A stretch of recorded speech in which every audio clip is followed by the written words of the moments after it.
പരിപാടിയല്ലേ ഇവിടെ ഇരുന്നോണ്ട് നിങ്ങൾ എന്തെല്ലാം പഠിക്കാൻ കിടക്കുന്നു.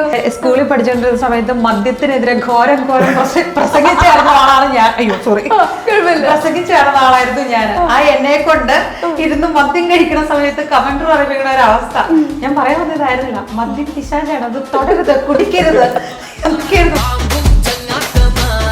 ഫിൻലൻഡ് ആണോ ഇവിടെയാണോ ഏറ്റവും ബെസ്റ്റ്? ഇവിടെ. അതെന്തുണ്ടാ അങ്ങനെ പറയാൻ കാര്യം? എവറി സിംഗിൾ ഫുഡ് ഇവിടെയുണ്ട്. ഏറ്റവും ഇഷ്ടപ്പെട്ട ഫുഡ് ഇതാ ഇവിടുത്തെ ഫുഡ് ഗീ റോസ്റ്റ്. ജോണിക്കുട്ടിക്ക് ഇഷ്ടപ്പെട്ടോ കേരളം? എന്തുകൊണ്ട്?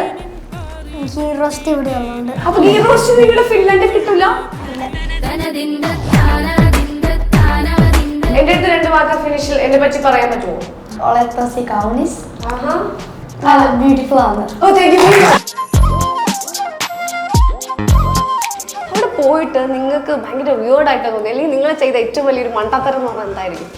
വിയേർഡായിട്ട് തോന്നിയെന്ന് പറഞ്ഞു കഴിഞ്ഞാൽ അത് നമ്മളൊന്ന് ആലോചിച്ച് ഒരു പബ്ലിക് പ്ലേസിൽ ഒരു റൂമിൽ ആണുങ്ങളും പെണ്ണുങ്ങളും പിന്നെ നേക്കഡായിട്ട് ഒരു കാര്യം ചെയ്യാൻ അവിടുത്തെ പ്രാർത്ഥനയ്ക്കൊരു സ്ഥലം നമ്മുടെ വീട്ടിലുണ്ടാവും. അതുപോലെ ഒരു റൂം എല്ലാ ഫിനിഷ് വീടുകളിലും ഉണ്ട്. അതാണ് സൗന റൂം എന്ന് പറയും. അത് ഫാമിലിയിൽ അത് വളരെ നോർമൽ ആയിട്ടുള്ള കാര്യമാണ്. അതുപോലെ തന്നെ ഇപ്പൊ നമ്മളൊരു ഒഫീഷ്യൽ ബിസിനസ് മീറ്റിങ്ങിനൊക്കെ പോവാന്ന് വിചാരിക്കും. അത് കഴിയുമ്പോൾ ഇപ്പൊ വീക്കെൻഡ് വൈബാണെങ്കിൽ ഓക്കെ, ഒഫീഷ്യൽ ആയിട്ടുള്ള കാര്യങ്ങളൊക്കെ കഴിഞ്ഞു. ഈ പറയുന്ന പോലെ സൗന എടുക്കാൻ വേണ്ടി കയറും. സ്ട്രേഞ്ചേഴ്സ് ആയിരിക്കും, ബിസിനസ് ഗ്രൂപ്പിലുള്ളവരും എല്ലാവരും ആയിരിക്കാം. അങ്ങനെയൊക്കെ എത്ര പറഞ്ഞാലും നമ്മുടെ ഉള്ളിലൊരു കേരളമാണല്ലോ അല്ലേ, നമ്മുടെ ഒരു മലയാളിയാണല്ലോ.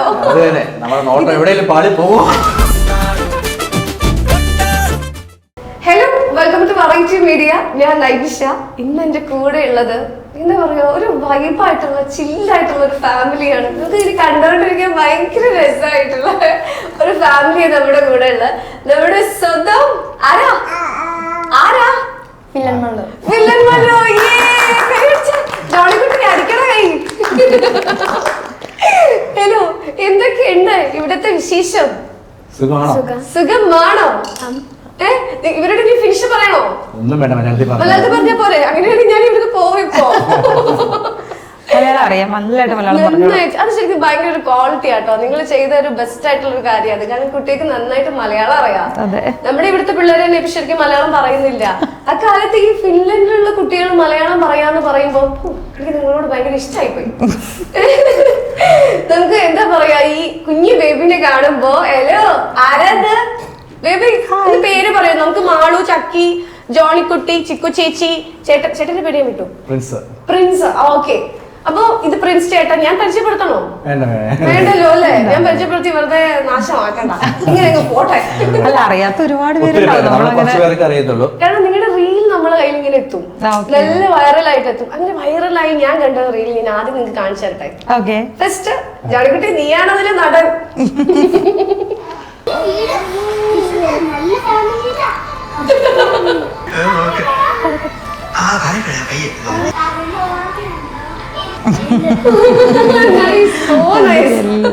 ജോണിക്കുട്ടി, ഇതാരാ പറഞ്ഞിട്ട് അത് നല്ല ഫാമിലിയാണ്? നല്ല ഫാമിലിയാണോ? അതിന് പറയുന്ന കാര്യം എന്താ? നല്ല പപ്പയും നല്ല മമ്മിയാ? അത് ഭയങ്കര രസമായിട്ടോ അവൻ പറഞ്ഞത്. നല്ല ഫാമിലിയിലാട്ടോ. അത് ശരിക്കും എങ്ങനെയാ, നിങ്ങൾ എക്സ്പെക്ട് ചെയ്തിരുന്നു അങ്ങനെ ഒരു വീഡിയോ? ഇല്ല, അത് ഞങ്ങള് ഡെലിവറി കഴിഞ്ഞതിന് ശേഷം വീട്ടിലേക്ക് വരുവാണ്, കൂട്ടിക്കൊണ്ട് വരുവാണ്. അപ്പം കൊച്ചിനെ കാർ സീറ്റിനകത്ത് നമ്മൾ വീട്ടിൽ കൊണ്ടുപോയി വെച്ച സമയത്ത് ജസ്റ്റ് നമ്മൾ ആ ഒരു എക്സ്പ്രഷൻ വീട്ടിലേക്ക് വരുന്ന ഒരു വീഡിയോ എടുക്കണമെന്ന് ആഗ്രഹിച്ചിട്ടുണ്ടായിരുന്നു. അപ്പം പെട്ടെന്ന് ജോണിക്കുട്ടിയും ഇവരൊക്കെ കൂടി അങ്ങനെ പറഞ്ഞത് അങ്ങനെ എടുത്തതാണ്. അത് നമ്മൾ പർപ്പസ്ഫുള്ളി എടുത്ത സംഭവം. അത് ഓട്ടോമാറ്റിക് ക്യാമറ ഓൺ ആയിരുന്നു. പക്ഷെ അതായി അതിന്റെ ഹൈലൈറ്റ് അല്ലേ? ആ കുഞ്ഞങ്ങനെ പറയണമെന്നുണ്ടെങ്കിൽ നിങ്ങൾ ഭയങ്കര സക്സസ്ഫുൾ ആയിട്ടുള്ള ഒരു അപ്പനും അമ്മയുമാണ് അല്ലേ? വളർന്നാലും അങ്ങനെ തന്നെ പറയണം. പറയോ ജോണിക്കുട്ടി? ഈ കേരളം ഇഷ്ടപ്പെട്ടോ? എങ്ങനെയാ, ഫിൻലൻഡ് ആണോ ഇവിടെയാണോ ഏറ്റവും ബെസ്റ്റ്? ഇവിടെ. അതെന്തുണ്ടാ അങ്ങനെ പറയാൻ കാര്യം? ഇവിടെയാണെങ്കിൽ എല്ലാവരും കസിൻസ്. കുഴപ്പമില്ല, അവൻ എനിക്ക് തോന്നിയിരുന്നു സാധാരണ കുട്ടികളൊക്കെ ഈ ഒരു സമയം കരയും. ഓക്കെ, അപ്പൊ നമ്മൾ നിർത്തിയത് നമ്മുടെ കുഞ്ഞു ബേബി ഒന്ന് പോയി കേട്ടോ. കുഞ്ഞു ബേബിക്ക് നല്ല ഉറക്കം വരുന്നുണ്ട്. അപ്പൊ കുഞ്ഞു ബേബിന് നമ്മൾ അവിടെ കൊടുത്തു. ഓക്കെ, അപ്പൊ എന്താ നമ്മൾ പറഞ്ഞ കേരളം ഇഷ്ടപ്പെടാൻ കാര്യം? ഇവിടെ കസിൻസും ഗ്രാൻഡ് പാരന്റ്സ് ഒക്കെ ഉള്ളത്. ആ, അതുകൊണ്ടാണ്. അത് റിലേറ്റീവ്സ് ഇവിടെയാണല്ലോ ഉള്ളത്. അല്ലാതെ നമ്മുടെ കേരളത്തിൽ നിങ്ങൾക്ക് ഇഷ്ടപ്പെട്ട വേറെ കാര്യം എന്താ? എവറി സിംഗിൾ ഫുഡ് ഇവിടെ ഉണ്ട്.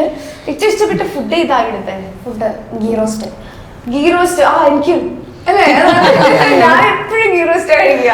അതാണ് വേൾഡ് വൈഡ് ആയതുകൊണ്ട് നമ്മൾ എവിടെ ചെന്നാലും ഒരു ഫുഡിന്റെ ഓർത്ത് നമ്മൾ വറി ചെയ്യേണ്ട ആവശ്യമില്ല. നേരെ ഗീ റോസ്റ്റ് ഓർഡർ ചെയ്യാൻ ഹാപ്പി. ജോണിക്കുട്ടിക്ക് ഇഷ്ടപ്പെട്ടോ കേരളം? എന്തുകൊണ്ട്? ഗീ റോസ്റ്റ് ഇവിടെ ഉള്ളതുകൊണ്ട്. അപ്പൊ ഗീ റോസ്റ്റ് നിങ്ങളുടെ ഫിൻലാൻഡിൽ കിട്ടൂല? ഇല്ല. മമ്മി ഉണ്ടാക്കി തരുമോ? മമ്മി ഉണ്ടാക്കി തരുന്ന ഏറ്റവും നല്ല ഫുഡ് ഏതാ? ദോശ. ദോശ. അപ്പൊ അതിൽ കുറച്ച് ഗീ വെച്ചു കൊടുക്കണം കേട്ടോ. ഓക്കെ, ഇനി കേക്കട്ടെ നിങ്ങളുടെ ഫിൻലാൻഡ് വിശേഷം. എങ്ങനെ നിങ്ങൾ ഫിൻലാൻഡിലെത്തി? ഇതൊരു കഥയാട്ടോ, ഞാൻ കേട്ടു. കുപ്പി ശരിക്കും എങ്ങനെയായിരുന്നു ചേട്ടാ ഫിൻലാൻഡിലേക്ക് ഒരു യാത്ര? വർഷങ്ങൾക്ക് മുമ്പ് ഞങ്ങൾ എത്തപ്പെട്ടതാണ് ഫിൻലൻഡിൽ. അവിടെ ചെന്ന് കഴിഞ്ഞപ്പോഴാണ് നമ്മൾക്ക് ജോലി ചെയ്യണമെന്നൊക്കെ പ്രതീക്ഷിച്ചാണ് ചെല്ലുന്നത്. ചെന്ന് കഴിഞ്ഞപ്പോഴേക്കും നമ്മൾക്ക് അവിടെ ജോലി കിട്ടണമെന്നുണ്ടെങ്കിൽ അവിടുത്തെ എഡ്യൂക്കേഷൻ വേണം, അവിടുത്തെ ലാംഗ്വേജ് വേണം. അങ്ങനെ നമ്മൾ അവിടെ ചെന്ന് നിലയിൽ പഠിക്കാൻ വേണ്ടിയിട്ടാണ് ചെന്നത്. അപ്പോൾ ഏജൻസി പറഞ്ഞത് നമുക്ക് അവിടെ ചെന്ന് കഴിയുമ്പോൾ ജോലിയുണ്ട്, നമുക്ക് ഫ്രീ ഫുഡ് ഉണ്ട്, അക്കോമഡേഷൻ ഉണ്ടെന്നൊക്കെ പറഞ്ഞിട്ടാണ് ചെല്ലുന്നത്. അപ്പോൾ ചെന്ന് കഴിഞ്ഞപ്പം നമുക്ക് ഈ സംഭവങ്ങളൊന്നുമില്ല. നമ്മളാകെ മൊത്തം ചെറിയ എമൗണ്ട് മാത്രം കൈ പിടിച്ചിട്ടാണ് അവിടെ ചിക്കുവാണ് ഫസ്റ്റ് ചെല്ലുന്നത്. ചിക്കു ചെന്ന് കഴിഞ്ഞപ്പോഴേക്കും നമുക്ക് ഈ സാഹചര്യങ്ങളിലൊന്നുമല്ല. തണുപ്പ്, നമുക്ക് അതിന് വേണ്ടി ഇനഫുള്ളായിട്ട് ഡ്രസ്സില്ല, ജോലിയില്ല, സ്ട്രഗിൾ, അങ്ങനെയായിരുന്നു. സാധാരണഗതിയിൽ യൂറോപ്യൻ രാജ്യങ്ങൾ മറ്റു രാജ്യങ്ങളിലേക്കൊക്കെ പെട്ടെന്ന് പോയി കഴിയുമ്പോൾ ഉണ്ടാകുന്ന പോലെ തന്നെ എല്ലാവർക്കും ഉണ്ടാകുന്നതിന്റെ വേറൊരു രൂപമാണെന്ന് മാത്രം. അപ്പോൾ ജോലിക്ക് വേണ്ടിയിട്ട് പിന്നെ അടുത്തൊരു സംഭവം എന്ന് വെച്ച് കഴിഞ്ഞാൽ ഡയറക്റ്റ് മാർക്കറ്റിംഗ് ആണ്. -20 -30 ഇടയ്ക്കുള്ള ടെമ്പറേച്ചറിനകത്ത് ഇനഫായിട്ടുള്ള ക്ലോത്ത്സ്, ഷൂസ് ഒന്നും ഇല്ലാണ്ട് ഒരു വീട് എന്ന് പറയുമ്പം നമുക്ക് നല്ല ദൂരം ഉണ്ടാവും. കുറഞ്ഞത് ഒരു 2 കിലോമീറ്ററൊക്കെ ദൂരമായിരിക്കും ഒരു വീട്ടിൽ നിന്ന് ഒരു വീട്ടിലേക്ക്. അപ്പോൾ മുട്ടോളം മഞ്ഞത്ത് നടന്നും ഒരു 25 കിലോ 30 കിലോ ഒക്കെ ഉള്ള വെയിറ്റ് ബാഗ് പുറത്ത് തൂക്കിയിട്ടുണ്ടും അതുപോലെ കയ്യിൽ തൂക്കി പിടിച്ചുകൊണ്ടുള്ള ഒരു ജേണി ആയിരുന്നു. തിരിച്ച് ഇങ്ങോട്ടില്ലാന്ന് തീരുമാനിച്ചോ? ഇടയ്ക്ക് വെച്ച് നമ്മൾ സ്കിപ്പ് ചെയ്ത് പോരാൻ വേണ്ടിയിട്ട് ഫോഴ്സ് ചെയ്തായിരുന്നു. എനിക്ക് സെയിം ടൈമിൽ പോകാൻ പറ്റുമെന്ന് ഓർത്തിട്ടാണ് നമ്മൾ അങ്ങനെ ഇറങ്ങി തിരിച്ചത്. അപ്പം അതും നമുക്ക് അപ്ലൈ ചെയ്തിട്ട് ആ സമയത്ത് റിജക്ഷൻ വന്നു. അതിനുശേഷം സർവൈവ് ചെയ്ത് പിടിച്ചു നിന്നു, ഫൈറ്റ് ചെയ്ത് നിന്നു. പിന്നെ തൊട്ടടുത്ത ദിവസം കാലഘട്ടത്തിൽ ഞാൻ ചെന്നു. അങ്ങനെ ജീവിതം സുഖമായിട്ട് ഫിൻലാൻഡ് മല്ലൂസായി. ശരിക്കും അന്ന് നമ്മളെ ചതിച്ചവരുണ്ടല്ലോ അല്ലെ, ചില കാര്യങ്ങൾ കുറച്ച് കഴിയുമ്പോൾ നമുക്ക് നല്ലതായിട്ട് ശരിയാണോ? ശരിക്കും അങ്ങനെ ഇപ്പൊ നമ്മൾ വിചാരിക്കുന്നുണ്ട്. ഞങ്ങൾ ആ കേസൊക്കെ നടന്ന, ഇതിന്റെ പേര് കേസൊക്കെ ആയിരുന്നു. അപ്പം കേസ് നടന്ന സമയത്ത് നമുക്ക് അവരോട് വെറുപ്പോ ദേഷ്യമൊന്നും ഇല്ലായിരുന്നു.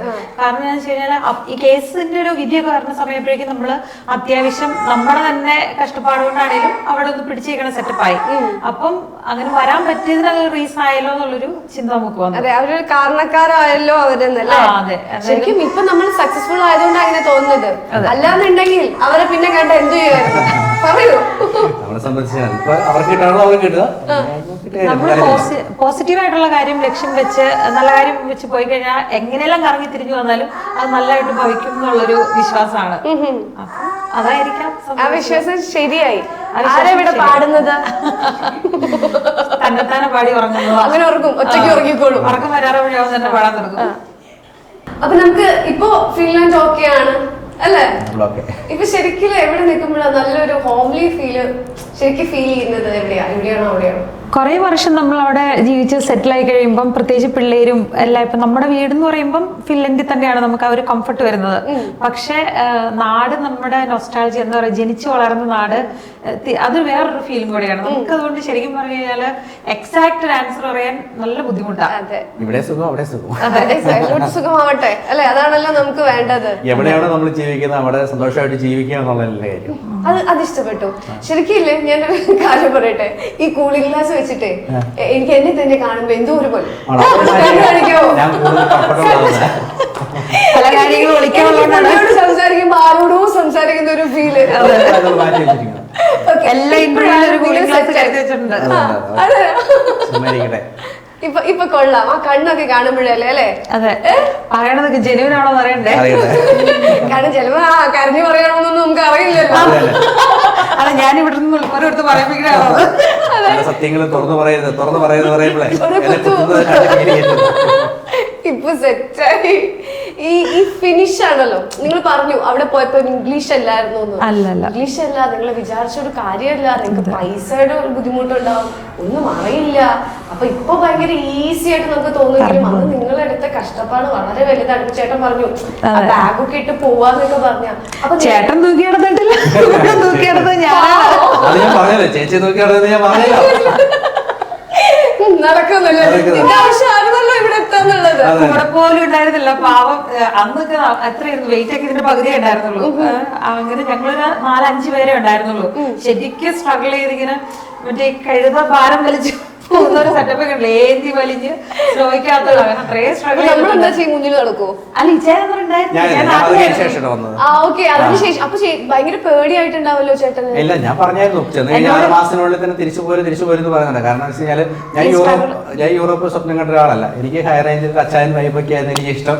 അങ്ങനെ ഒരു സെറ്റപ്പിലാണ്. പക്ഷേ ചിക്കു നഴ്സിംഗ് പഠിക്കാൻ വേണ്ടി ഫസ്റ്റ് പോയി കഴിഞ്ഞപ്പോഴേക്കും ചിക്കുവിന്റെ ആഗ്രഹം യൂറോപ്പ് എന്ന രാജ്യത്ത് എത്തിപ്പെടുക, ജീവിതം അവിടെ കളർഫുൾ ആ ഒരു കാഴ്ചപ്പാടായിരുന്നു. അപ്പം ആ സന്തോഷത്തിനൊപ്പം നമ്മൾ യാത്ര ചെയ്തു. ചേച്ചിയുടെ ആ ഒരു മനക്കെട്ടിയാണല്ലേ അവിടെ നിൽക്കാന്നുള്ളത്. അങ്ങനെ ഇവരൊന്നും ഇല്ലല്ലോ അല്ലെ, മക്കളെ ഇല്ല.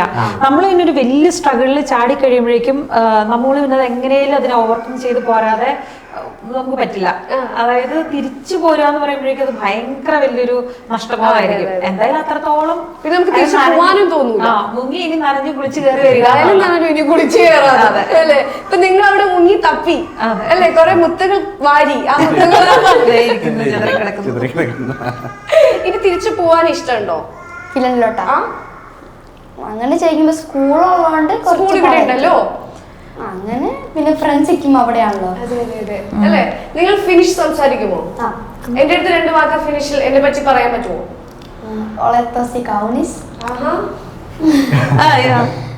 ബ്യൂട്ടിഫുൾ ആണ്. വേറെ എന്താ തെലുങ്ക് പോലെ വേറെ ഏതോ പശു. ജോണിക്കുട്ടി നീ ഒന്ന് പറഞ്ഞേ. You are so kind. ഇനി ഇയാളെ കൂടി എന്നെ പറ്റി നല്ലത് മാത്രം പറയണ്ട, എന്ത് പറഞ്ഞാൽ എനിക്ക് മനസ്സിലാവൂല. നീ ചിരിച്ചോണ്ട് എന്നെ പറ്റി കുറ്റം പറഞ്ഞാലും ഞാൻ വിചാരിക്കോ? അത് കുറച്ച് സൈലന്റ് ആണോ? കംഫർട്ടബിൾ ആയിട്ടുള്ള കാര്യം കിട്ടിയോളൂ, അടിപൊളിയാ, കുഴപ്പമില്ലടാ.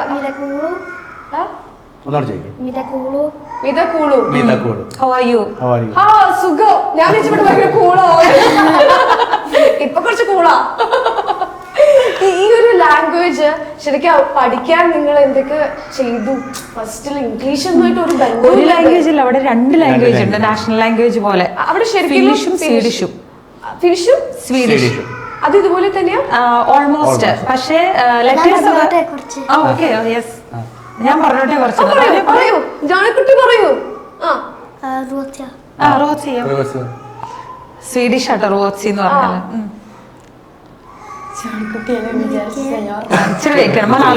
ആലോചിച്ചിട്ട് അടുത്ത സമയത്തേക്കും ചേച്ചി സമയം തരടാ. ബേബി കരയുമ്പോഴത്തേക്ക് നമുക്ക് തീർക്കണം. അതുകൊണ്ടാ, അല്ലെങ്കിൽ നീ ഓർത്തിരുന്നോട്ടോ, വെറുതെ പോലെ മതി. അതായത് 85% ആളുകൾ ഫിനിഷാണ് സംസാരിക്കുന്നത്, 15% ആൾക്കാർ സ്വീഡിഷ് ആണ്. അപ്പം സ്വീഡനുമായിട്ട് അടുത്ത് ചേർന്ന് നടക്കുന്ന രാജ്യങ്ങളൊക്കെ സ്ഥലങ്ങളൊക്കെ സ്വീഡിഷ് ഉണ്ട്. ഇപ്പൊ ഞങ്ങൾ താമസിക്കുന്ന സ്ഥലത്ത് ഞങ്ങൾക്ക് 2 ലാംഗ്വേജും വേണം വർക്ക് ചെയ്യാൻ വേണ്ടിയിട്ട്. അപ്പം സ്വീഡിഷും വേണം ഫിനിഷും വേണം. അങ്ങനെ. അല്ല ചേട്ടൻ ശരിക്കും എന്താ പഠിച്ചേ? ഞങ്ങളൊന്നും പഠിച്ചിട്ടില്ല, എല്ലാം സർവേ പഠിച്ചുകൊണ്ടിരിക്കുകയാണ്. അതായത് ഞാൻ നേരത്തെ ഇവിടെ ബിസിനസ് ചെയ്തുകൊണ്ടിരിക്കുകയായിരുന്നു. അപ്പം അത് കഴിഞ്ഞ ശേഷം അവിടെ ചെന്ന് വീണ്ടും നഴ്സിംഗ് കോഴ്സ് ചെയ്തു. ആദ്യം അവിടെ ബിസിനസ് ആയിരുന്നു. ഒരു 10-15 വർഷത്തോളം നമ്മൾ ആയുർവേദ വെൽനസ് സെന്റർ ആയിരുന്നു. കോവിഡിന്റെ സമയമായി കഴിഞ്ഞപ്പോഴേക്കും നമ്മൾ സ്റ്റോപ്പ് ചെയ്തു. അതിനുശേഷം പഠിക്കാൻ വേണ്ടി വീണ്ടും ചേർന്നു. അതിനുശേഷം ഇപ്പൊ ഹെൽത്ത് കെയർ ഫീൽഡിൽ ജോലി ചെയ്തു അല്ലേ? ശരിക്കും നിങ്ങൾ ഇങ്ങനെയൊക്കെ ആയിട്ട് എങ്ങനെ നമ്മുടെ ഒരു ഫീൽഡിലേക്ക് വന്നു? അതായത് ഇത് നമ്മൾ മെമ്മറീസ് ഷെയർ ചെയ്യാൻ വേണ്ടി തുടങ്ങി. ഫസ്റ്റ് ഇൻഫർമേഷൻ കൊടുക്കാനായിരുന്നു. കാരണം നമ്മൾ ഫിൻലൻഡിൽ ചെന്ന ഒരു സമയത്ത് നഴ്സിംഗ് ഫീൽഡ് ആണല്ലോ. അപ്പോൾ ഒരുപാട് പേര് ചോദിക്കുന്നുണ്ട് ഞങ്ങൾക്ക് എങ്ങനെ അവിടെ വരാം എന്നൊക്കെയാണ്. അപ്പോൾ ഓരോരുത്തരോട് പേഴ്സണലായിട്ട് റിലേറ്റീവ്സ് ഉണ്ട്, ഫ്രണ്ട്സ് ഉണ്ട്, അറിയുന്നവരും അറിയാത്തവരും ഒക്കെ ചോദിക്കുന്നുണ്ട്.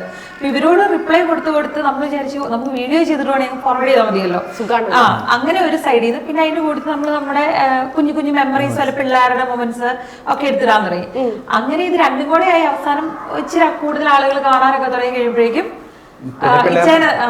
വൈബ് കയറി. ടിക്ടോക്കിലൊക്കെ നമ്മൾ കുറച്ച് ഫിൽറ്റർ ഒക്കെ ഇടുമ്പോൾ നമ്മളെക്കാൾ കുറച്ച് അതൊക്കെ ഇഷ്ടപ്പെട്ടു പോയി. എന്ത് ചെയ്യാൻ? ഇച്ചാൻ ഇത് ഇഷ്ടമില്ല. ഞാനായിരുന്നു ആദ്യം ടിക്ടോക്കിൽ ഓരോന്ന് ചെയ്തോണ്ടിരുന്നത്. അപ്പൊ ഇച്ചാൻ എപ്പോഴും ഏത് നേരം ഈ ടിക്ടോക്ക് വെച്ചോണ്ടിരിക്കും, എപ്പോഴും വഴക്കുള്ളൂ. അപ്പൊ ഞാൻ ഓർത്തു ഓക്കെ ഇച്ച എനിക്കറിയാലോ ഈ വീക്ക്നെസ്. ഞാൻ പോയിട്ട് ഫിൽറ്റർ ആക്കിയിട്ട് കാണിച്ചു കൊടുത്ത് വിജയ കണ്ടപ്പോ ഇതിനത് ഇഷ്ടപ്പെട്ടു പിന്നെ ഇതൊന്നും നമ്മളൊരു മെയിൻ ഇതൊന്നും അല്ല, വല്ലപ്പോഴും മാത്രമാണ് നമ്മൾ വീഡിയോസ് ചെയ്യുന്നുള്ളൂ. നമ്മുടെ ബേസിക് ആയിട്ട് ലക്ഷ്യം എന്ന് പറയുന്നത് നമ്മൾ ജോലി ചെയ്യുക, അതുവഴി നമ്മുടെ കുടുംബം സംരക്ഷിക്കുക, സന്തോഷമായിട്ട് പോകുക എന്നുള്ളത്. ഇതൊരു നമ്മുടെ മെമ്മറീസിന് വേണ്ടിയിട്ടും ഒരു എന്റർടൈൻമെന്റ്. അതായിരുന്നു ആദ്യത്തെ അല്ലേ? ഇപ്പോഴും അങ്ങനെ അല്ലേ? പക്ഷെ ഇപ്പൊ എന്ന് പറയാൻ നിങ്ങള് ബാക്കിയുള്ളവരുടെ ഫാമിലിയിലും കൂടി മെമ്പേഴ്സ് ആയി. അല്ല, ഒരുപാട് പേര് നമ്മളോടത് പറയുമ്പോൾ നമ്മൾ തന്നെ അറിയാണ്ട് ഇച്ചിരി കോൺഷ്യസ് ആകാൻ തുടങ്ങി. അപ്പൊ ഒരു ഇച്ചിരി കൂടെ റെസ്പോൺസിബിലിറ്റി ആ ഒരു തലത്തിലോട്ട് ഇച്ചിരി ശ്രദ്ധ കൊടുക്കാൻ തുടങ്ങി. പണ്ട് നമ്മൾ എങ്ങനെയൊക്കെ വീഡിയോ എടുത്ത് ചുമ്മാ ക്ലബ് ചെയ്താൽ കടിച്ചു വിടുമായിരുന്നു. ഇപ്പൊ കുറച്ച് ആളുകൾ കാണുന്നു, പിന്നെ നമ്മളോട് സജഷൻസ് പറയും, ഇങ്ങനെയൊക്കെ ചെയ്യണം. അപ്പൊ നമ്മള് ഓക്കെ നോക്കി തന്നെ കുഴപ്പം. ഇവിടെ വന്നപ്പോ നിങ്ങളെ ഇവിടുത്തെ ആളുകളൊക്കെ തിരിച്ചറിഞ്ഞു, ഐഡന്റിഫൈ ചെയ്യുന്നുണ്ടോ? എന്താ പറഞ്ഞേ? അവരിങ്ങനെ വീഡിയോസ് കാണാറുണ്ട്. അവിടെ നിങ്ങൾക്ക് ഫാൻസ് ഉണ്ടോ? അവിടെ അത്രയും അല്ല. അവിടെ പിന്നെ നമ്മുടെ പോലെയല്ലല്ലോ അല്ലെ? അവരുടെ പണി മാത്രമേ നോക്കൂ, നമ്മളെല്ലാരും തിരിഞ്ഞു നോക്കും. എനിക്ക് സ്കൂളില് ടീച്ചർ അങ്ങനെ കുറച്ചുപേരൊക്കെ ഇച്ചിരി ശ്രദ്ധ കൊടുക്കും, അത്രേ ഉള്ളൂ. ഓക്കെ, ശരിക്കും നിങ്ങൾ ഇവിടെ വരുമ്പോഴാണ് നമ്മുടെ ആളുകളുടെ സ്നേഹം ശരിക്കും നിങ്ങൾ തിരിച്ചറിയുന്നത്. മനസ്സിലായ മറ്റേ കമന്റ്സിലൂടെ ഒക്കെ കാണുന്നതാണ്. ഇവിടെ വരുമ്പോ നിങ്ങൾ ശരിക്കും ഇത്ര മാത്രം എക്സ്പെക്ട് ചെയ്തിരുന്നു? അയ്യോ, ഒരിക്കലും ഇല്ല കേട്ടോ. ഭയങ്കര സർപ്രൈസ് ആയിപ്പോയി ഇപ്രാവശ്യത്തെ വരവ്. ഇവിടെ വന്നപ്പോ ഒരു മറക്കാൻ പറ്റാത്തൊരു കാര്യം എന്താ ഉണ്ടായത്? അങ്ങനെ ഹാപ്പി ആയിരുന്നു നിങ്ങളുടെ കാര്യം? ഓരോ മൊമെന്റ്സും നമ്മൾ വീട്ടിലേക്ക് ഫസ്റ്റ് ചെല്ലുന്നു, അല്ലെ വീട്ടിൽ നമ്മൾ ആരെയും കാണാൻ വരുന്നു, നമ്മൾ പോകുന്ന വഴിക്ക് നമ്മളെ കാണുന്നു, നമ്മൾ കഴിക്കുന്നു, എല്ലാം നമ്മൾ എല്ലാ രീതിയിലും സന്തോഷിക്കുന്നു. ഭയങ്കര തമാശ തോന്നിയൊരു കാര്യം, ഒരുപാട് നമ്മൾ വീട്ടിൽ നിന്നപ്പോഴേക്കും വീട്ടില് ഡയറക്റ്റ് അങ്ങനെ, അതായത് വ്ളോഗിൽ കണ്ടിട്ട് അതുവഴി പാസ് ചെയ്ത് എറണാകുളത്തുള്ളായിരുന്നു, അവർക്ക് അവിടെ എസ്റ്റേറ്റ് ഉള്ള. അപ്പം പോകുന്ന വഴിക്ക് ഇങ്ങനെ വന്ന് ജസ്റ്റ് പറയുമ്പോൾ നമ്മള് സർപ്രൈസ് ആയി പോയി. അങ്ങനെ 1-2 പേര് അങ്ങനെ ആയി കഴിയുമ്പോഴേക്കും പാരന്റ്സ് ഒക്കെ ഇങ്ങനെ പയ്യെ അത് വീഡിയോ കണ്ടിട്ട് വരുന്നതൊക്കെ പറയുമ്പോഴേ നാണോ ചെറുതായിട്ട് നാണമൊക്കെ. കാരണം നിങ്ങൾ ഇവിടെയാണെങ്കിൽ ഇപ്പൊ ഇവിടെ ആയപ്പോഴല്ലേ അതിങ്ങനെ എക്സ്പീരിയൻസ് ചെയ്യുന്നത്. നിങ്ങൾ ശരിക്കും ഡയറക്റ്റ് ആയിട്ട് വരുമ്പോ കുറവ് മീൻസ് നാണം വരുമല്ലേ? അതൊരു പ്രൗഡ് ഫീലിൽ എടുക്കാനായിട്ട് നമ്മൾ അത്രമാത്രം വലിയ കാര്യങ്ങളൊന്നും ചെയ്യുന്നുമില്ല. അപ്പൊ നമുക്ക് തന്നെ ചെറിയൊരു ചമ്മലാണ്. അല്ല, നമ്മളെപ്പോഴും നിങ്ങളെ കാണുന്നു, നിങ്ങളുടെ ഓരോ കാര്യങ്ങൾ നമ്മൾ ഇഷ്ടപ്പെടുന്നു. അപ്പൊ നിങ്ങളൊരു സെലിബ്രിറ്റീസ് ആണ് അല്ലെ? എത്ര സെലിബ്രിറ്റീസ് അവിടെ. ചക്കിയാണോ അത്? ചക്കിയല്ലേ? ചക്കിക്ക് ഒന്നും പറയണ്ട, ഇരുന്ന് കേട്ടാ മതിയോ? പാട്ടുകാരെ വീണ്ടും വന്നല്ലോ. ഓക്കെ, ഇനി ഞാൻ നിങ്ങൾ ഇവിടെ ഇടുക്കിയിൽ എത്തിയിട്ട് എനിക്ക് ഭയങ്കരമായിട്ട് ഇഷ്ടപ്പെട്ട ഒരു വീഡിയോ കൂടി ഞാൻ കാണിച്ചു തരാം. അത് പൊളിച്ച് ഐശോ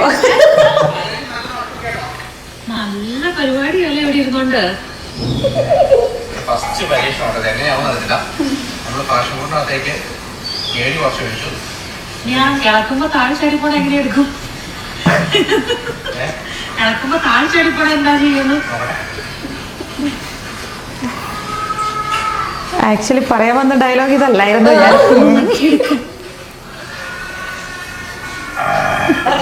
നമ്മളെ ഫാഷൻ ഫുഡ് ഇങ്ങനെ കട്ട് ചെയ്തിട്ട് നമ്മൾ മിക്സ് ചെയ്തിരിക്കും ലേശം. എന്നിട്ട് അതിനകത്ത് ലേശം നമ്മൾ എടുത്ത് കഴിക്കാം. 1-2 കഴിച്ചോ.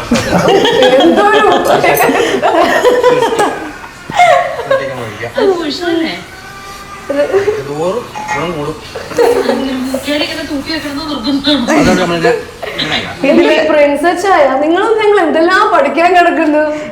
അതായത് നമ്മളൊരു വീഡിയോ, ഷോർട്ട് വീഡിയോ ഞാൻ എപ്പോഴും ചെയ്യാറില്ല. ഇഷ്ടപ്പെട്ട് സംഭവം ചെയ്യണം. എന്തെങ്കിലും നമ്മൾ ചെയ്യുമ്പോൾ അത് ആസ്വദിച്ച് ചെയ്ത സമയത്താണ് ചെയ്യാൻ പറ്റും. അപ്പൊ പർപ്പസ്ഫുള്ളി നമുക്കൊരു സംഭവം, ഒരു വീഡിയോ ചെയ്യണമെന്ന് പറഞ്ഞ് ചെയ്യുമ്പോൾ ഫീൽ ചെയ്യത്തില്ല, ഒരു വൈബില്ല. അതല്ലേ, സ്കൂളിൽ പഠിച്ചുകൊണ്ടിരുന്ന സമയത്ത് മദ്യത്തിനെതിരെ ഘോരം പ്രസംഗിച്ചായിരുന്ന ആളാണ് ഞാൻ. അയ്യോ സോറി, പ്രസംഗിച്ചായിരുന്ന ആളായിരുന്നു ഞാൻ. ആ എന്നെ കൊണ്ട് ഇരുന്ന് മദ്യം കഴിക്കുന്ന സമയത്ത് കമന്റ് പറയുന്ന ഒരവസ്ഥ.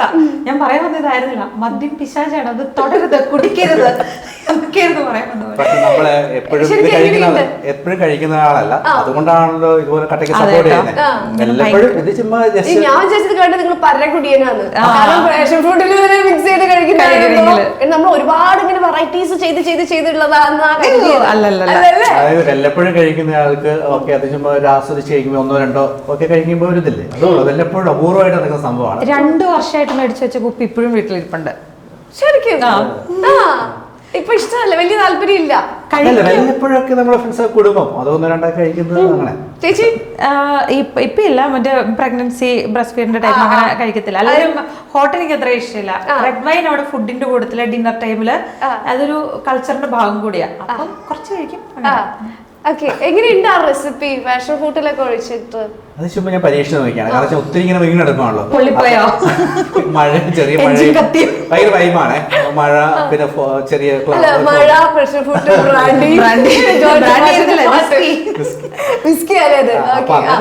അതൊരു ഫീല് നമുക്ക് അന്നേരം ആ ഒരു അങ്ങനെ ഇരുന്ന് ഒരു പ്രത്യേക ഫീല് തോന്നി. അപ്പൊ ഞാനിങ്ങനെ എടുത്തെടുത്ത് ക്യാമറ എടുത്തു ഞാൻ പറഞ്ഞു അടിച്ച് അല്ലേ.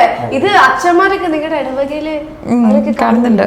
പക്ഷെ നമ്മള് പ്രത്യേകം കൊടുത്തുണ്ട്. എന്നോട് ശരിക്കും നോക്കാൻ പറഞ്ഞിട്ടുണ്ട്. അടുത്ത തവണ തൊടുമ്പോ ഞാൻ അതിന്റെ അകത്ത് മറ്റെന്താണ് കലക്കി കട്ടൻ ചായ ഒക്കെ ഒഴിച്ചേക്കാനൊക്കെ പറഞ്ഞു. അച്ഛന്മാരല്ല കേട്ടോ, ഞാൻ തന്നെ എടുത്ത ഐഡിയ ആണ് അതൊക്കെ. അതായത് 80s 90s ഒക്കെ അങ്ങനെയുള്ളവർ മാത്രമല്ല ഇപ്പൊ ഇതൊക്കെ ഇച്ചിരി കഴിക്കുന്നത്. ബാക്കിയൊന്നും പുതിയ ജനറേഷൻ വേണോ? എനിക്ക് അവരെ ഇൻഫ്ലുവൻസ് ചെയ്യിപ്പിക്കാനും പറ്റത്തില്ലല്ലോ. കാരണം ഇതൊന്നും അവർക്ക് ആവശ്യമില്ലാത്ത സംഭവമാണ്. ഇത് ആ ഒരു കാലഘട്ടത്തിലുള്ളവർക്ക് വല്ലപ്പോഴൊക്കെ കഴിച്ച് കുടുംബമൊക്കെ മാന്യമായിട്ട് നടത്തിക്കൊണ്ട് പോവുകയും ഉത്തരവാദിത്തോടെ പോകുന്നവർക്ക് 1-2 കഴിക്കുന്നതിൽ തെറ്റില്ല. ഓരോരുത്തർക്ക് ഓരോരുത്തർ ഇഷ്ടമാട്ടോ. ശരിക്കും നല്ല ബോഡിയാണ്. അതൊന്നും വെറുതെ അല്ലേ? ഫിറ്റ്നസ് ശ്രദ്ധിക്കുന്ന ആളാണോ? തീർച്ചയായിട്ടും. ഫിറ്റ്നസ് ആണോ ഭാര്യയാണോ കൂടുതൽ ഇഷ്ടം ചോദിച്ചാൽ എന്താ പറയും? നമുക്ക് കുടുംബമാണ് വരുന്നത്. ചില ഈ ജിമ്മന്മാർക്ക് അവർക്ക് ജിം കഴിഞ്ഞിട്ടേ ഉള്ളൂ, അതായത് അവരുടെ ബോഡി എല്ലാം കഴിഞ്ഞിട്ടേ ഉള്ളൂ, വേറെ എല്ലാം.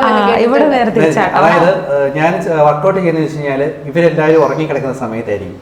അതായത് ഞാൻ ജിമ്മിൽ പോകുന്നത് ഫില്ലിന് 24 hours ജിമ്മുണ്ട്. അപ്പം രാവിലെ 4 മണിക്ക് ജിമ്മിൽ പോകുന്നു, 6 മണിക്ക് തിരിച്ചു വരുന്നു. അപ്പം എൻ്റെ എക്സസൈസ് ചെയ്യുന്നത് ഞങ്ങളുടെ കുടുംബജീവിതത്തെ ബാധിക്കുന്നില്ല. ഇവരെല്ലാം എണീക്കുന്ന സമയത്താണല്ലോ വരുന്നത്. അതുകൊണ്ട് എക്സസൈസ് ഒരിക്കലും കാര്യങ്ങളാ. ശരിക്കും നല്ല ദാമ്പത്യ ജീവിതത്തിന് വേണ്ട 5 കാര്യം പറയാൻ പറഞ്ഞു. എന്തൊക്കെ പറയും? എന്തൊക്കെയാന്ന് വെച്ച് കഴിഞ്ഞാല് പരസ്പരം ക്ഷമ വേണം, സ്നേഹം വേണം, പരസ്പരം അങ്ങോട്ടും ഇങ്ങോട്ടും എല്ലാ കാര്യത്തിലും സപ്പോർട്ടായിരിക്കണം. ചിലപ്പോൾ തെറ്റുകുറ്റങ്ങൾ നമ്മുടെ രണ്ടുപേരുടെ ഭാഗത്ത് വരാം. അതിനെ ആ രീതിയിൽ കണ്ട് അതിനെ പറഞ്ഞ് സംസാരിക്കാൻ ഒത്തിരി സമയം വേണം. അങ്ങനെയൊക്കെ പോയി വലിയ കുഴപ്പമില്ലാണ്ട് പോകാൻ പറ്റും. പരസ്പരം സംസാരിച്ച് തന്നെയാണ് സോൾവ് ചെയ്യാറ്. പക്ഷെ സംസാരിക്കുമ്പോഴേക്കും സോൾവ് ആവില്ല, പൊട്ടിത്തെറികൾ വരാം, ആർഗ്യുമെന്റ്സ് വരാം. പക്ഷെ ടൈം എടുത്തത് സെറ്റ് ആവും. മാളു, എങ്ങനെയാണ് അച്ഛനും അമ്മയും വീട്ടിൽ വഴക്കിടുവോ? കൊറേ ഭയങ്കരമായിട്ട് ഇടുവോ? എങ്ങനെയാ ഇവരുടെ ഒരു വഴക്ക് നിങ്ങൾക്ക് മനസ്സിലാവും? നിങ്ങളുടെ മുന്നിൽ നിന്നൊക്കെ ചെയ്യുമോ? നമ്മളെ മുന്നിൽ ചെയ്യാറില്ല. നിങ്ങൾക്ക് എങ്ങനെ മനസ്സിലാവും ഇവര് പിണങ്ങിയിരിക്കുക എന്നുള്ളത്? അവര് പരസ്പരം മിണ്ടാറില്ല, ഇങ്ങനെ വലിയ ഇങ്ങനെ ഒരു അഹങ്കാരം പോലെ ഇങ്ങനെ. അപ്പൊ മനസ്സിലാവും അല്ലേ? ജോണിക്കുട്ടി കാണാറുണ്ടോ? വള്ളപ്പോ എന്തിനാ ഇവര് വഴക്കിടുന്നേന്ന് അറിയോ? ഇല്ല, അതൊന്നും നമ്മൾ നോക്കാറില്ല. അതായത് നമ്മൾ വഴക്കിടുന്നതും കാണണം, നമ്മൾ സ്നേഹിക്കുന്നതും മക്കൾ കാണണം എന്നുള്ളതായിരിക്കണം. കാരണം വെച്ച് കഴിഞ്ഞാൽ വഴക്കിടുന്നതും അല്ല, കുടുംബജീവിതമാണ് അല്ലെങ്കിൽ ഫ്രണ്ട്സ് ആവാം, ഇതെല്ലാം നമുക്ക് സ്വരച്ചേർച്ചകൾ ഉണ്ടാവാം. പക്ഷെ ഇതെല്ലാം അതും കാണണം. അതോടൊപ്പം തന്നെ നമ്മൾ സ്നേഹിക്കുന്നത് നമ്മുടെ മക്കൾ കാണണം, അല്ലെങ്കിൽ നമ്മുടെ റിലേറ്റീവ്സ് കാണണം, അല്ലെങ്കിൽ എൻ്റെ അപ്പം കാണണം, ഇതെല്ലാം കാണണം. അങ്ങനെ ആകുമ്പം നമുക്ക് സപ്പോർട്ടായിട്ട് ഇൻ കേസ് ഞങ്ങളിന്ന് പിണങ്ങിയിരിക്കുമ്പം എൻ്റെ മൂത്ത മോളോ അല്ലെങ്കിൽ രണ്ടാമത്തെ മോളോ അല്ലെങ്കിൽ ജോണിക്കുട്ടി വന്നിട്ട് എന്നെ പിണങ്ങിയിരിക്കുന്നതെന്ന് നമ്മോട് ചോദിക്കണം. അപ്പം ആ ഒരു ചോദ്യത്തിലൂടെ ആയിരിക്കും ആ ഒരു പിണക്കം മാറി കിട്ടുന്നത്. വഴക്ക് വേണം. നമ്മുടെ ഹെൽത്തി റിലേഷൻഷിപ്പ് ആണെങ്കിൽ അവിടെ വഴക്ക് എന്തായാലും വരും. അഭിപ്രായ സ്വാതന്ത്ര്യം വരുമ്പം സ്വാഭാവികമായിട്ടും അങ്ങോട്ടും ഇങ്ങോട്ടും ചെറിയ ആർഗ്യുമെന്റ്സ് ഒക്കെ വരും. പക്ഷെ ഈ പറഞ്ഞ പോലെ തന്നെ സ്നേഹം കൊണ്ട് നമ്മൾ ക്ഷമിക്കാൻ പറ്റും. സ്നേഹം ഇല്ലാന്ന് പറഞ്ഞു കഴിഞ്ഞാൽ ക്ഷമിച്ച് കുറെ കഴിയുമ്പോൾ നമ്മൾ പൊട്ടിത്തെറിക്കും. അതെ, അപ്പം അത് നമ്മൾ കുറച്ചൊക്കെ അണ്ടർസ്റ്റാൻഡിങ് ആണ്. അങ്ങനെ നോക്കി ഇങ്ങോട്ടൊക്കെ പോകുന്നു അല്ലേ? ശരിക്കും ഈ അപ്പനും അമ്മയ്ക്കും ഒരു 10 മാർക്കിൽ എത്ര മാർക്ക് കൊടുക്കും? 10. ജോണിക്കുട്ടി എത്ര മാർക്ക് കൊടുക്കും? 9 out of 10. സത്യസന്ധന എനിക്ക് അറിയാമല്ലേ. ചക്കിയോ? 9. മാണുവാണ് അപ്പൊ നിങ്ങളുടെ കേട്ടോ. മാണുവിനെ ഇപ്പൊ ബുദ്ധി വെച്ചുള്ളൂന്നല്ലേ? ഇനി നമുക്ക് ഫിൻലാൻഡിലേക്ക് പോകുമ്പോൾ അവിടെ നിങ്ങൾ ഫസ്റ്റില് ഞാൻ പറഞ്ഞല്ലോ ഒന്നും അറിയാതെ എത്തിപ്പെട്ടതാണ്. അവിടെ പോയിട്ട് നിങ്ങൾക്ക് ഭയങ്കര വിയേർഡായിട്ട് തോന്നി, അല്ലെങ്കിൽ നിങ്ങൾ ചെയ്ത ഏറ്റവും വലിയൊരു മണ്ടത്തരം എന്ന് പറഞ്ഞാൽ എന്തായിരിക്കും? വിയേർഡായിട്ട് തോന്നിയെന്ന് പറഞ്ഞു കഴിഞ്ഞാൽ അത് നമ്മൾ ആലോചിക്കേ, ഒരു പബ്ലിക് ഒരു പ്ലേസിൽ ഒരു റൂമിൽ ആണുങ്ങളും പെണ്ണുങ്ങളും ഒക്കെ നേക്കഡായിട്ട് ഒരു കാര്യം ചെയ്യാൻ അവിടുത്തെ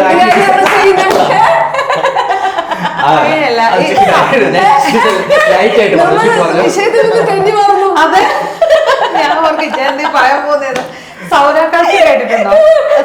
സൗന എന്ന് പറയുന്ന സംഭവം കേട്ടിട്ടുണ്ടോ? ഇല്ല. ആ, അതെന്ന് പറയാ സ്റ്റീം ബാത്ത് എടുക്കുന്നത് തന്നെയാണ്. സ്റ്റീം ബാത്ത് എടുക്കുന്ന സാധനമാണ്. ഫിൻലൻഡിന്റെ ഏറ്റവും മെയിൻ കൾച്ചർ എന്ന് പറയുന്നത്, നമ്മുടെയൊക്കെ വീടുകളിൽ ഹിന്ദു ആയാലും ക്രിസ്ത്യൻ ആയാലും മുസ്ലിം ആയാലും നമുക്കൊരു പ്രെയർ യൂണിറ്റ് അല്ലെങ്കിൽ പ്രാർത്ഥനയ്ക്കൊരു സ്ഥലം നമ്മുടെ വീട്ടിലുണ്ടാവില്ല. അതുപോലെ ഒരു റൂം എല്ലാ ഫിനിഷ് വീടുകളിലും ഉണ്ട്. അതാണ് സൗന റൂം എന്ന് പറയും. അതായത് വീക്കെൻഡ് ആയി കഴിയുമ്പം അവർ അപ്പനും അമ്മയും മക്കളും ഒരുമിച്ച് സ്റ്റീം ബാത്ത് എടുക്കും. സ്റ്റീം ബാത്ത് എടുത്തിട്ട് ഇപ്പൊ വിന്റർ ആണെങ്കിൽ സ്നോയിൽ കുളിക്കും, സമ്മർ ആണെങ്കിൽ പൂളിൽ ചാടി അങ്ങനെ ചെയ്യുന്നത്. പക്ഷേ ഈ സ്റ്റീം ബാത്ത് എടുക്കുന്നത് എന്ന് പറഞ്ഞു കഴിഞ്ഞാൽ നെയ്ക്ഡ് ആയിട്ട്, സ്വിമ്മിംഗ് ഡ്രസ്സിലൊന്നും അകത്ത് കയറിയിരിക്കാൻ പാടില്ല, നെയ്ക്ഡ് ആയിട്ട് തന്നെ എടുക്കണം എന്നുള്ളതാണ്. അപ്പൊ അത് അവരുടെ ബേസിക് കൾച്ചറാണ് ആ ഒരു സംഭവം. അത് ഫാമിലിയിൽ അത് വളരെ നോർമൽ ആയിട്ടുള്ള കാര്യമാണ്. അതുപോലെ തന്നെ ഇപ്പൊ നമ്മളൊരു ഒഫീഷ്യൽ ബിസിനസ് മീറ്റിങ്ങിനൊക്കെ പോവാന്ന് വിചാരിക്കും. അത് കഴിയുമ്പോൾ ഇപ്പൊ വീക്കെൻഡ് വൈബാണെങ്കിൽ ഓക്കെ, ഒഫീഷ്യൽ ആയിട്ടുള്ള കാര്യങ്ങളൊക്കെ കഴിഞ്ഞു, ഇനി കാഷ്വൽ ആയിട്ടുള്ള രീതിയിൽ പോയി അവിടെ ബിയർ കഴിക്കുന്നത് നോർമലാണ്. കഴിച്ച് അവര് ഈ പറയുന്ന പോലെ സൗന എടുക്കാൻ വേണ്ടി കയറും. സ്ട്രേഞ്ചേഴ്സ് ആയിരിക്കും, ബിസിനസ് ഗ്രൂപ്പിലുള്ളവരും എല്ലാവരും ആയിരിക്കാം, അങ്ങനെയൊക്കെ. പക്ഷെ അവിടുത്തെ ആളുകൾക്ക് അത് പ്രശ്നമില്ല. ന്യൂഡിറ്റി അല്ലെങ്കിൽ അതിന്റെ വേറൊരു രീതിയിലൊരു ചീത്ത മൈൻഡ് സെറ്റിലോട്ട് പോവത്തേ ഇല്ല. അവർ ഭയങ്കര പ്യുവർ ആയിട്ട് ആ എടുക്കുന്നത് അവരുടെ ബോഡിക്ക് നല്ലൊരു കാര്യം എന്നുള്ള ആ ഒരു ആറ്റിറ്റ്യൂഡിൽ അവരവരുടെ കാര്യം ഫുൾ റെസ്പോൺസിബിലിറ്റിയിൽ ചെയ്യുന്നു എന്നുള്ളതാണ്. നമ്മൾ എത്ര പറഞ്ഞാലും നമ്മുടെ ഉള്ളിൽ ഒരു കേരളമാണല്ലോ, അല്ലേ? നമ്മളൊരു മലയാളിയാണല്ലോ. ഇത് ഫസ്റ്റ് കണ്ടപ്പോ നിങ്ങൾക്ക് എന്താ തോന്നിയത്? അല്ല, നമ്മളെ പ്രത്യേകിച്ച് നമ്മൾ ഏഷ്യൻസിന് അതങ്ങ് പൂർണ്ണമായിട്ട് ഇപ്പോഴും അക്സെപ്റ്റ് ചെയ്യാൻ പറ്റത്തില്ല. കാരണം ഒരു പരിചയമില്ലാത്ത ആളോ അല്ലെങ്കിൽ നമ്മുടെ കൂട്ടുകാരോ അല്ലെങ്കിൽ അങ്ങനെയുള്ളവരടുത്ത് നേക്കഡ് ആയിട്ട് പോയി എത്തിരിക്കാന്ന് പറയുന്നത് കുറെ വർഷം കൊണ്ട് സാധിക്കും. ഇരുന്നിട്ടുണ്ടോ? തീർച്ചയായും നമ്മൾ ഫാമിലിയിൽ ഇരുന്നിട്ടുണ്ട്. നമ്മൾ ഫാമിലിയിൽ, അതായത് മണിക്കൂർ ഇരിക്കുമോ നേക്കഡ് ആയിട്ട്? ഞാൻ പോയിരുന്നേക്കണ സ്ട്രേഞ്ചേഴ്സിന്റെ ഫാമിലിയില്. അതായത് ചിലപ്പോൾ 2-3 മണിക്കൂർ ഇരിക്കുന്ന ആൾക്കാരുണ്ട്. 60 ഡിഗ്രി മുതൽ 90 ഡിഗ്രി 110 ഡിഗ്രി ചൂടിനകത്താണ് ഇരിക്കുന്നത്. വെൽ ഹൈഡ്രേറ്റഡ് ആയിരിക്കണം എന്നുള്ളതാണ് ഏറ്റവും ഇമ്പോർട്ടന്റ് ആയിട്ടുള്ള കാര്യം. അപ്പൊ നമ്മുടെ ഫാമിലിയിൽ ഇപ്പൊ നമ്മുടെ ഫാമിലി മാത്രമല്ലല്ലോ ഉണ്ടാവുക. അല്ല, നമ്മുടെ ഫാമിലി മക്കളും അങ്ങനെ. അതേസമയത്ത് ഫ്രണ്ട്സ് ആയിട്ട് ഔട്ടിങ്ങിന് പോവാണ്. ഇതിനൊക്കെ നമ്മുടെ കൾച്ചറിൽ അത്രയും പേര് ആയിരിക്കത്തില്ല. ഒരു ഫിനിഷ്, ഞാൻ പറയുന്നത് ഒരു ഫിനിഷ് കൾച്ചർ ആണെന്നുണ്ടെങ്കിൽ അവരുടെ വീട്ടിൽ പോയി അതിനുശേഷം പാർട്ടിയൊക്കെ കഴിഞ്ഞ ശേഷം അവരെല്ലാവരും കൂടെ കൂടിയിട്ട് സൗണയിൽ പബ്ലിക്കായിട്ട് ചിലപ്പോൾ കൂട്ടുകാരൻ്റെ ഭാര്യ അങ്ങനെയെല്ലാം മിക്സ് ചെയ്തൊക്കെ അവർ പോയിരിക്കും. അവർ നഗ്നതൊന്നുമല്ല കാണുന്നത്, അവരെന്താണ് അത് ചെയ്യുന്നത് വെച്ചാൽ അത് ആസ്വദിക്കുക മാത്രമാണ്. അതിനകത്ത് നിന്ന് കിട്ടുന്ന ആ ഒരു പോസിറ്റീവ് എനർജി മാത്രം. ഓരോരുത്തർക്കും ഓരോ കൾച്ചറാണ്. നമ്മുടെ ഇവിടേക്കാണെങ്കിൽ ആലോചിച്ച് നോക്കി. അതാണ് നമ്മൾ നേരെ അതിനെ ഒരു വേറെ ഒരു വിയേർഡായിട്ടുള്ള ഒരു തലത്തിലോട്ട് പോയില്ല. പക്ഷെ ഇത് എളുപ്പത്തിൽ മനസ്സിലാക്കാനായിട്ടൊരു കാര്യമുണ്ട്. അതായത് സ്വിമ്മിംഗ് പൂളിൽ ഒരു കൾച്ചർ ഉണ്ടല്ലോ. അതായത് ഇപ്പൊ നമ്മൾ സ്വിമ്മിങ്ങിന് പോവാണെങ്കിൽ ബീച്ചിൽ പോവാണെങ്കിൽ അവിടെ ഒരു കോഡുണ്ട്. അത് നമ്മള് സ്വിമ്മിംഗ് സൂട്ട് അവിടെ നമ്മൾ കംപ്ലീറ്റ് കവേർഡ് ആയിട്ടുള്ള ഡ്രസ് ഇട്ട് പോകുമ്പോൾ നമ്മൾക്കല്ലേ ഒരു ചമ്മൽ. അതായത് ഇത്രയും ഡ്രസ് നമ്മളായിരിക്കും അവിടെ ഒരു സംഭവം വരുന്നത്. സെയിം കൾച്ചർ, സെയിം സംഭവം തന്നെയാണ് സൗന. എല്ലാവരും സൗന ചെയ്യണതിന്റെ അടുത്ത് അതിനാ ചേരുന്ന രീതി ചെയ്യുമ്പോൾ ആ ഒരു കാര്യത്തിന് മാത്രമേ നമ്മൾ ഫോക്കസ് ചെയ്യത്തുള്ളൂ. അല്ലാണ്ട് അതിൽ വേറൊരു ഭയങ്കര. പക്ഷെ ഇത് ഫസ്റ്റ് നമുക്കൊരു ഷോക്ക് ആയിട്ടുള്ള ഒരു കാര്യമാണ്. നിങ്ങളുടെ വീട്ടിൽ അങ്ങനെ റൂം ഉണ്ടോ? സൗന റൂം ഉണ്ടോ? ഇവർക്കൊന്നും പിന്നെ അവിടുത്തെ കൾച്ചറായിട്ട് കുട്ടികളെ അവർക്ക് നോർമൽ ആയിട്ടുള്ള കാര്യം കൊണ്ടിടയ്ക്ക് നിങ്ങൾ പോണോ? അവര് വന്നിട്ടുണ്ട്, മമ്മിയും പപ്പയൊക്കെ വന്നിട്ടുണ്ട്. അത് ഭയങ്കരമായിട്ട് കേട്ടോ വിയേർഡാന്ന് പറയാൻ പറ്റൂല. അതിന് ഫസ്റ്റ് വിയേർഡായിട്ട് തോന്നി. പിന്നെ അതിന്റെ കാര്യങ്ങളൊക്കെ ഇങ്ങനെ പറയാം. അവർക്കും അറിയാം ഫോറിനേഴ്സ് വന്നു കഴിയുമ്പോൾ ഫസ്റ്റ് അങ്ങനെ ഒരു ഷോക്ക് ഒരു സംഭവം ഉണ്ടാവുന്നത്. പക്ഷെ പിന്നെ അവർ അതിന്റെ കാര്യങ്ങളൊക്കെ പറഞ്ഞു കഴിഞ്ഞാൽ അവരെങ്ങനെ അതിനെ കാണുന്നതൊക്കെ പറയുമ്പോൾ പയ്യെ നമ്മൾ നോർമലായി. ഈ ഫിൻലൻഡുകാർ ഇവിടെ വന്നാൽ അവരിവിടെ ചെയ്യുമായിരിക്കും. ചെയ്യുന്നില്ല. അവർക്ക് ഏഷ്യൻസിനെ കുറിച്ച് അവിടെ തണുപ്പായിട്ടുള്ള രാജ്യമല്ലേ. അതായത് സ്കാൻഡിനേവിയൻ രാജ്യങ്ങളെല്ലാം തണുപ്പാണ്. അവർക്ക് ശരീരം വാങ്ങാൻ വേണ്ടിയിട്ട് ചെയ്യുന്നതാണ്. അപ്പൊ ചേട്ടാ നമ്മുടെ അവിടുത്തെ കൾച്ചർ ഇവിടുത്തെ കൾച്ചർ ഭയങ്കര വ്യത്യസ്തമാണ് അല്ലേ? നല്ല വ്യത്യാസം. ശരിക്കും എവിടെയാ നല്ലൊരു കൾച്ചർ നിങ്ങൾക്ക് തോന്നിയത്? ഞാൻ ഫിൻലൻഡ് പറയട്ടോ. അങ്ങനെയല്ല, കൾച്ചർ എന്ന് വെച്ച് കഴിഞ്ഞാൽ നമുക്ക് രണ്ടിടത്തും ഉണ്ട്. അവിടുത്തെ ചില കൾച്ചർ നല്ലത് നമ്മൾ എടുക്കുന്നുണ്ട്, ഇവിടുത്തെ നല്ലത് നമ്മൾ എടുക്കുന്നുണ്ട്. നമുക്കൊന്നും മോശമാണെന്ന് പറയാൻ പറ്റത്തില്ല. നാടും അതിൻ്റെതായ രീതിയിൽ. കാരണം നമ്മൾ ജനിച്ചു വളർന്ന സാഹചര്യം അല്ലെങ്കിൽ വ്യത്യാസമാണ്. പിന്നെ ഇപ്പോഴത്തെ ജനറേഷന് വ്യത്യാസമുണ്ട്. അവിടെ ഒരേ രീതിയിൽ പോകുന്നു, ഇവിടെ മിക്സ് ചെയ്ത് പോകുന്നു. ഞങ്ങൾ എടുക്കുന്നത് രണ്ടിനെയും നല്ല കാര്യങ്ങൾ എടുക്കാനാണ് ശ്രമിക്കുന്നത്. സ്വാതന്ത്ര്യം കൂടുതൽ കിട്ടുന്നത് ഫിൻലൻഡ് കൾച്ചറാണ്. പക്ഷെ അത് ഫാമിലി ബ്രേക്ക് ആവുന്ന ഒരു രീതിയിലല്ല അവിടുത്തെ സ്വാതന്ത്ര്യം എന്ന് പറയുന്നത്. എല്ലാത്തിനും ഒരു ഒരു ലെവലുണ്ട്. ശരിക്കും നമ്മുടെ ഈ ഇന്ത്യൻ പീപ്പിൾസും അവിടുത്തെ പീപ്പിൾ വെച്ച് കമ്പയർ ചെയ്യുമ്പോൾ നിങ്ങൾക്ക് ഭയങ്കരമായിട്ട് വ്യത്യസ്തം തോന്നിയിട്ടുള്ള എന്തൊക്കെ കാര്യങ്ങളിലാണ്? അവർ സത്യസന്ധരാണ്. മെയിൻ ആയിട്ട് കാര്യം വെച്ച് കഴിഞ്ഞാൽ അവർ കൂടുതൽ സത്യസന്ധരാണ്. നമ്മളിവിടെ നമുക്ക് എല്ലാ മതത്തിലുള്ളവർക്കാണെങ്കിലും മുസ്ലിംസ് ആയാലും ഹിന്ദുക്കളായാലും ക്രിസ്ത്യൻസ് ആയാലും നമ്മൾ കാറ്റിസോ അല്ലെങ്കിൽ അത് മതപഠനമൊക്കെ നമ്മൾ നടത്തുന്നുണ്ട്.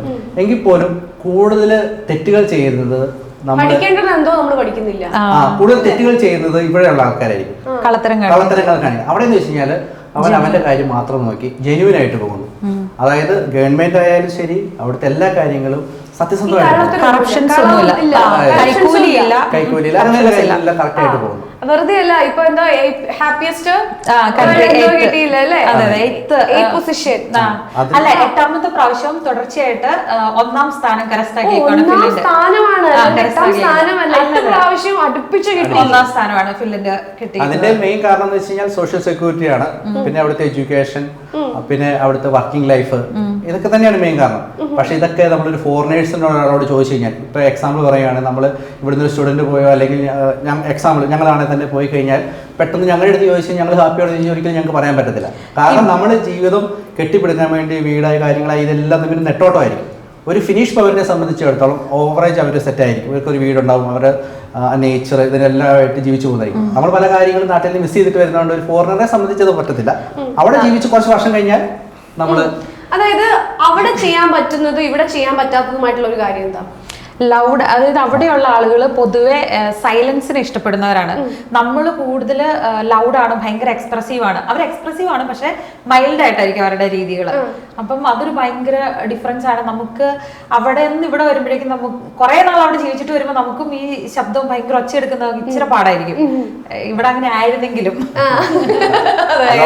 നമ്മൾ പെട്ടെന്ന് പോയി പരിഷ്കാരിയാവുന്നതിനൊന്നല്ല, കുറെ വർഷം നമ്മൾ ജീവിച്ചു കഴിയുമ്പോഴേക്കും നമ്മൾ എപ്പോഴും ചെറിയ ഇടത്ത് തനിച്ച് താമസിക്കുക, ആരും ഇല്ലാത്ത വെള്ളത്തിൽ പോയി ചാടുക, അവരുടെ രീതിയാണ്. ഫോറസ്റ്റിലൂടെ ആരും ഇല്ലാത്തോടത്തോടെ നടന്നു പോവുക, അതൊക്കെ അവരുടെ കൾച്ചറാണ്. കുറെ വർഷം നമ്മൾ ജീവിച്ചു കഴിയുമ്പോൾ നമ്മൾ അറിയാണ്ടായി പോകും. അത് പെട്ടെന്നൊരു സുപ്രഭാതത്തിൽ ഇന്നലെ അവിടെ പോയിട്ട് ഇന്ന് ഈ രീതിയിൽ വന്നു എന്ന് പറയുമ്പോൾ അത് അറിയാണ്ട് നമ്മുടെ ഉള്ളിലേക്ക് വരുന്നതാണ്. അതിൽ രസമുള്ളൊരു കാര്യമുണ്ട്. അതായത് മതം ഇല്ലെന്ന് പറയുമല്ലോ ഫിൻലൻഡില്, പക്ഷെ അവിടെ മതമുണ്ട്. ആക്ച്വലി മതമുണ്ട്, പ്രയർ ഉണ്ട്, സംഭവങ്ങളെല്ലാം അവിടെയുണ്ട്.